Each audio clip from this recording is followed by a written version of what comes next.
Welcome to Vegan Out the Mud. I'm your host, Giovanni, aka the Vegan Out the Mud, and today I'm gonna show y'all how to sprout beans.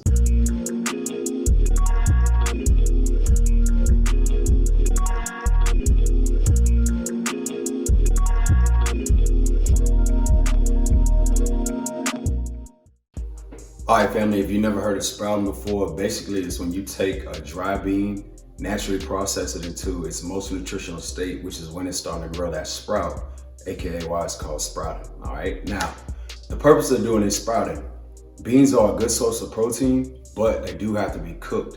But there's 3 specific beans that you can keep raw through sprouting and still eat them safely and get that extra protein boost. So those special beans are mung beans, lentils, and garbanzo beans, which is what I'm gonna be showing y'all how to sprout today. All right, so check it out. To get started, you'll need 1 cup of dry beans, a colander, a glass jar, cheesecloth, and a rubber band. So we got our dry beans here. You wanna go through the beans and make sure you take out any other ones that look like they're messed up already. Get any dirt out. We're gonna end up washing them anyway, but just initially make sure that all the beans you start off with are straight. Grab your colander and rinse the beans thoroughly under cool water. You want to wash them good, man. Make sure you really wash the beans.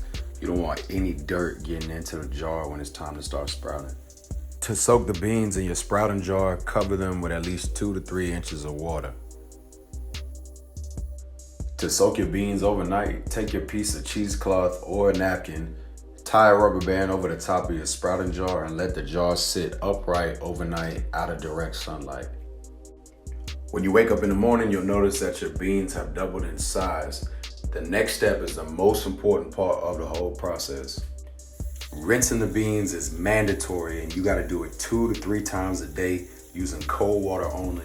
This is what's gonna help you prevent any kind of foodborne illness from growing on your beans.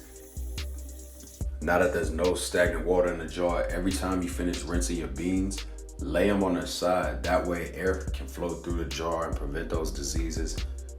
For the next 2 to 3 days, you're gonna continue this process of rinsing the beans and putting them back on the jar on its side.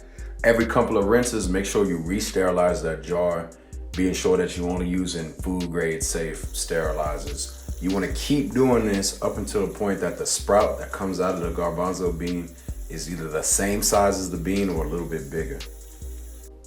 3 days in, you can see the sprout tails are all either the same length of the beans. Some of them have sprouts that are even longer than the beans. Any of these shelled husks that you see hanging off, you can go ahead and just peel those away. You want to eat these as soon as possible. If you're not going to eat them as soon as possible, make sure that you put them in the refrigerator. Now you can either eat these raw or you can put them in a pressure cooker like you normally would and cook the beans. Either way is good.